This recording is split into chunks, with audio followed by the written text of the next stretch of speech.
O tema inferno é uma coisa tão comentada, tão... não esperada pelas pessoas, mas é um tema curioso, né? As pessoas querem saber mais a respeito, porque é mesmo um divisor de águas. Você segue Deus por amor, ou você segue Deus por medo de ir pro inferno? Muitos lugares, não vou falar muitas culturas, porque a cultura cristã não tá exatamente no mundo todo como a maior parte. Mas tem algumas famílias que te ameaçam. Se você não for bonzinho, você vai pro inferno. Tem algumas igrejas que te ameaçam, que se você não fizer o que é certo, você também vai pro inferno. Isso nem é de todo ruim, pra falar a verdade, na minha opinião. Porque existem pessoas que não têm o juízo no lugar. Então, às vezes, elas estão propensas pro mal e não fazem, porque estão com medo de ir pro inferno e queimar lá.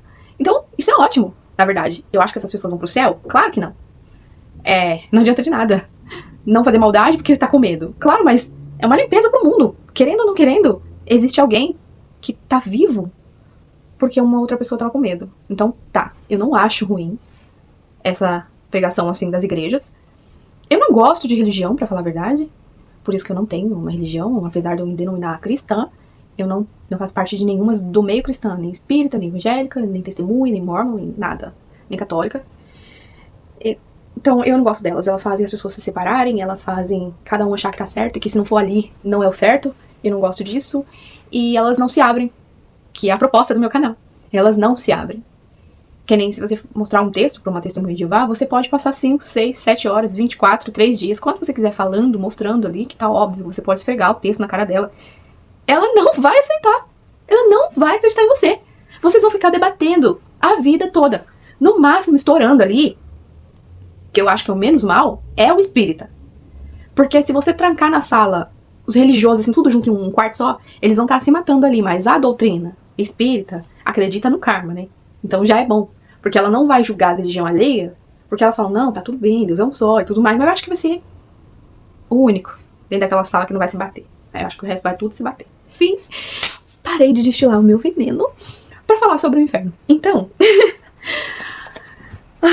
eu como cria de testemunhas de Jeová, não acreditava no inferno. Porque, como eu falei em alguns vídeos meus aqui, se você me acompanha, você sabe que é muito fácil pegar um texto lá que tá na Bíblia e criar a sua própria teoria. E se você não lê sozinha com toda a atenção, você cai naquela teoria e aquilo é uma verdade pra você. Simples assim. Então tem um texto que fala, a alma que pecar, essa que morrerá.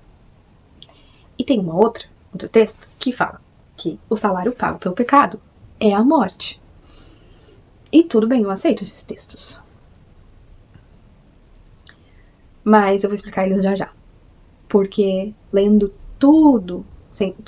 toda a Bíblia de cabo a rabo, você vê que Jesus falou uma parábola do rico e do Lázaro. Que o rico morreu e acordou depois da morte num lugar de tormento. Tava horrível pra ele. Ou seja, inferno. Depois da morte, lugar de tormento. E o Lázaro tava ao seio do pai Abraão. O pai Abraão já estava lá. Num bom lugar. Céu e inferno. Paraíso e inferno. Tanto faz. E as testemunhas falam que aquilo é só uma parábola. Mas você aí, seja sincero, com seu coração sincero. Não quero brigas de religião. Acho que todas poderiam se unir porque a gente é irmão. Jesus ia brincar assim com a cabeça das pessoas por quê? Primeiro eu falo que o inferno não existe. Depois eu falo que o outro acordou lá queimando num lugar lá. Não, queima não, mas... é justo brincar assim com o cérebro das pessoas? Lancei um texto aí, se virem. Jesus não faz isso. Jesus também disse, não temam o homem que pode matar somente o corpo. Temam quem pode matar o corpo e lançar a alma no inferno, na geena. Pois pensem, se morreu, acabou, e o salário pago pelo pecado é a morte, então eu tenho que ter medo sim de algum assassino me matar. Porque eu morri e acabou. E eu tenho que ter medo sim, eu tenho que viver o máximo que eu puder. E se eu não for uma pessoa boa, Deus vai lançar minha alma na geena. Isso tá na Bíblia. Não tem como discutir isso. Mas aí tem uma doutrina assim, que a alma é eu sou viva, a alma vivente, né? E ali tinham tantas almas, ou seja, tantas criaturas viventes. Mas a gente sabe que a Bíblia pode usar dois termos para a mesma coisa. Porque Se Deus vai lançar minha alma na Geena depois que eu morrer, como é que se trata de uma alma vivente? Se é depois da morte que ele vai me lançar na Geena. Não faz sentido. Falando o português, claro, assim, não tem, não casa, não orna. Jesus disse coisas como: ai daquele que fizer tal coisa. Tem ocasião de ai daquele que trai o filho do homem, ai daquele que é pedra de tropeço para um dos pequeninos. É uma ameaça para depois da morte, porque ele diz em uma delas: seria melhor que alguém tivesse pegado uma corda e lançado colocado um peso e lançado ele no rio. Tem alguma coisa de castigo que é pior do que alguém jogar você num rio com um peso pra você se afogar lá no rio? Esse lugar me parece um inferno. Bem, tem um outro texto que fala: todos os mortos sairão dos túmulos memoriais, ouvirão a sua voz e sairão, uns para uma ressurreição de vida, outros para uma ressurreição de julgamento. Ou seja, não morreu, acabou, porque você vai morrer e vai levantar para ter o seu julgamento, e aí você vai ser destruído de vez. Eu vou chegar lá no fim. Mas falando sobre alma, ser não somente eu, tem algumas coisas que Jesus deixou ali no ar, que a gente pode acreditar que sim, existe o espírito, como a gente tá falando mesmo, alma fora do corpo, eu mesmo fora do meu corpo. Que em duas ocasiões, Jesus não corrigiu os discípulos quando eles pensaram que tinha visto um fantasma. Quando ele andou sobre as águas, que ele apareceu no meio do nada, na água, à noite. E eu dou muita risada quando eu leio esse texto, porque os discípulos começaram a gritar. Então eu fico imaginando um bando de marmanjo dentro do barco gritando, desesperado, que eu acho engraçado, porque é mais ou menos quando entra um rato dentro de casa, que a gente vê todo aqueles gritos, aquele momento de adrenalina, é engraçado. Então eu imagino mais ou menos isso quando eu leio. E eles pensaram que era uma aparição. E Jesus disse: coragem, sou eu. Jesus nunca disse: calma, essas coisas não existem, homem de pouca fé. Vocês ficam acreditando em conto da carochinha. Depois também, quando ele ressuscitou, os discípulos tiveram a mesma reação, porque eles pensaram que estavam vendo uma aparição, ou um espírito, ou um fantasma. Depende da tradução da Bíblia, vai estar escrito de um jeito ou de outro. E ele não fala: gente, fantasma não existe. Não, ele fala: me toca, sou eu. Pois um espírito não tem carne e osso. Ou seja, ele ainda dá a descrição de como é um espírito. Ou seja, eles poderiam sim ver um espírito em alguma outra ocasião, certo? Então,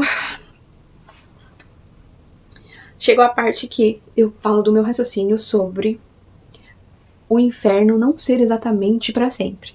Faz sim todo sentido um Deus de amor não ficar mantendo pessoas ali para sempre. Para quê? Não tem porquê ficar mantendo pessoas ali torturadas para sempre. Não faz sentido isso. Realmente. Isso eu tenho que admitir. Mas Deus já criou um sistema. Um sistema em que existem almas que vão para lá e almas que vão para cá, aguardando até o dia em que tudo acabar.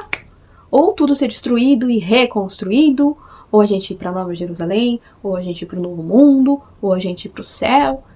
Tanto faz no que você acredita, mas vai chegar um dia para isso. E até que esse dia chegue, essas almas, quando morrem, vão ter que aguardar em algum lugar para depois serem ressuscitados para ter o seu julgamento e ser destruído para sempre. Em Apocalipse, lá está escrito, no dia do julgamento, que a morte entregou os mortos nela. Então, ela não vai mais dominar sobre ninguém. Ninguém vai mais morrer, mas tinham mortos com ela. E o inferno entregou os mortos nele. Ou seja, tinha morto no inferno. Vocês estão entendendo esse texto? O inferno entregou os mortos dele. E a morte entregou os mortos nela. Então tinha gente na morte, dormindo, e tinha gente no inferno. Tinha. Porque entregou os mortos nele. E depois, o inferno foi destruído. Então, não tem a necessidade, no depois, que só vai existir pessoas boas, não tem necessidade de se ter um inferno. Mas, por enquanto, nesse sistema, existe essa necessidade, porque a gente ainda vive, porque a gente ainda tem nossas almas, porque ainda vai nascer e morrer muita gente. Seja lá porque Deus criou o sistema assim, foi criado assim, e por isso que tá assim em Apocalipse. Então o inferno existe sim, mas ele é temporário, e no futuro a morte não vai mais existir, e o inferno também não vai mais existir. Porque eu não tenho certeza disso que eu vou falar agora, claro, mas talvez os anjos não possam morrer. Então, por isso que tem o texto de Apocalipse que fala em um inferno criado para Satanás e seus anjos. Então, tem um mundinho lá que eles vão ficar lá vivendo lá, já que vocês não querem o governo de Deus, vocês vão viver lá no governo lá de Satanás. Isolados em algum lugar. Provavelmente, porque o inferno criado para Satanás e seus anjos, esse texto ele existe. Então, por isso que eu tô falando essa provável coisa que vai acontecer. Mas também tem o texto falando que o inferno vai ser destruído. Então, pode ser que até os anjos e o demônio e todo mundo seja destruído junto quando o inferno for destruído. Então, não entrando muito em bagunçar a cabeça das pessoas, é isso. O inferno existe? Sim. Espírito existe? Sim. Alma existe? Sim. Deus vai torturar todo mundo pra sempre? Não. A gente só tá aguardando um pouquinho. E não vem com essa de falar que os túmulos memoriais é quem na memória de Jeová está. Não. Porque tem muito texto que a Bíblia usa exatamente túmulo memorial como tumba mesmo, como cemitério. Inclusive Jesus. Quando foram abrir a porta do túmulo memorial, não encontraram Jesus. Então, túmulo memorial é realmente o que o nome quer dizer. É em memória de fulano, em memória de ciclano, em memória de José, em memória de Maria. É exatamente isso. Então é isso. Eu não tenho certeza se eu tô esquecendo de algum texto. Qualquer coisa eu faço um outro vídeo de parte 2. Ficou 17 minutos, então vou fazer parte 2 quem vai pro inferno. Beijo. Beijo nada. Curte, comenta, compartilha, porque eu preciso de você pra fazer mais vídeos. Gente, é sério, tô fazendo um apelo aqui pra vocês. Fazer uma caridade pra alguém não custa nada. Apertar o botãozinho ali de curtir é de graça, não custa nada. Se inscrever é de graça. Você não vai estar movendo nada além de um dedinho pra ajudar uma pessoa a crescer. Eu trabalho fora, então não é sempre que eu posso gravar vídeo. Eu tenho um filho pequeno. Não é sempre que a minha casa vai ser silêncio pra eu gravar. Eu pedi férias pra poder gravar uns vídeos e tô gravando já um monte, deixando na minha galeria, porque se não é assim, eu não consigo. Então, me ajudem a poder viver disso, trabalhar com isso. Eu acho que não preciso ganhar muito, milhões, mas se eu puder viver de conteúdo, eu trago mais coisas pra vocês, porque uma coisa que eu amo é estudar. Então, quanto mais eu puder estudar e trazer coisas pra vocês, eu vou deixar mastigadinho e a gente evolui juntos. Então, é mútuo, tá bem? Então, curte, comenta, compartilha. Muito obrigada.